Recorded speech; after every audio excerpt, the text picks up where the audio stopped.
Now, Channel 3 early warning weather with meteorologist Mike Cameron. You know, the balance of the weekend is actually looking fairly good. It's going to be milder tomorrow, and we will see a little bit of sun now and again during the day.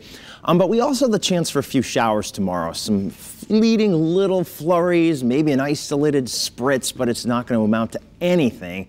It's just going to be a little bit of a smudge on what will be otherwise a pretty good day. So when we take a look out there with our iCam over Hartford, it's looking really good. It is nice and quiet right now. It's cold though. Same thing over Waterbury. It's certainly not warm out there. Temperatures in a lot of towns are in the 20s. Hartford's at 25. Waterbury, where we're looking before, was 24. It's as cold as 19 in Salisbury. You see mid to upper 20s to near 30 still along the shoreline, but you get inland and temperatures are in the low to mid 20s in most places. And as you saw, a few towns are in the teens. And I think we'll see a few more towns in the teens by the time we wake up tomorrow morning. We'll have patchy clouds and some starlit sky. And by morning, an isolated flurry is possible. And then during the day tomorrow, we will have variably cloudy skies, much like you see depicted here. And there is the chance for a few of those sprinkles or flurries. Notice, though, that we should see temperatures topping off in the lower to middle 40s tomorrow. So that'll feel pretty good. Especially in the times that we'll see that sun coming through and in between those clouds. You see some of these patchy clouds rolling through our skies now. There are some flurries out to the west and flurries to the southeast of us.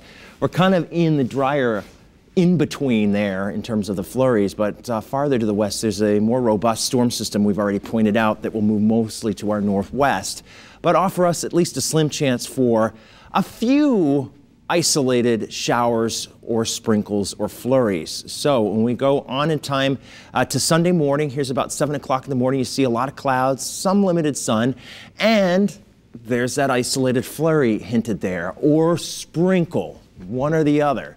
And most of us probably won't see that. There's about noontime, you see a blend of clouds and a little sun, and most of the day is dry, gets into the 40s, as you see here, not a bad day. Then as we head towards the evening hours, here's about 6 o'clock, there's going to be a cold front moving through, and that might offer us the chance for a few raindrops that'll quickly change to some snowflakes. But as you see, even with the passage of this front, it's not going to offer everybody the chance for snow or precipitation of any kind. There's probably going to be a lot of real estate across Connecticut that stays dry all day long. But I just wanted to let you know there are a few chances for a few isolated showers or flurries, and they really aren't going to amount to much. Then another system comes in as we look towards Tuesday and into Wednesday. The models are kind of all over the place with this thing in terms of what it brings and when it brings it. The GFS is one of the models we've been looking at, and it looks like that one wants to bring in some isolated showers in the late morning. By 2 o'clock in the afternoon, it'll be switching to some rain across the state.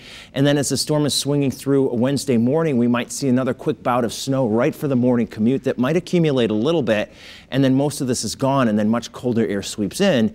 And the GFS does paint on some minor accumulations of a coating to an inch or two, maybe a little bit more in the northwest hills. Then the European does something slightly different in terms of timing. It holds off on all precipitation until the afternoon or evening, and it would start off as rain and then change to snow, whereas the GFS maybe hinted in the morning on Tuesday we could see some snow showers. So, and then that would swing through too, and then the much colder air comes in, and as you can see, the European too does paint on a coating to an inch or two and maybe a little bit more in the northwest hills.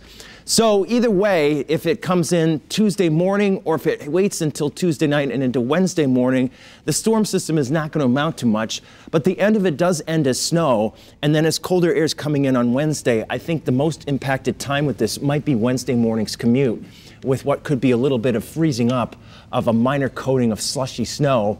And then you could see after that, Wednesday, Thursday, Friday, and yes, even into Saturday, if not 20s, temperatures are in the teens with lows in the single digits. And when you add in that wind on Thursday, wind chills could be as cold as that -15, -20 at certain times again. So I get a chill thinking about it. I know. You just look at that and that's enough. All right, thanks, Mike. Yeah.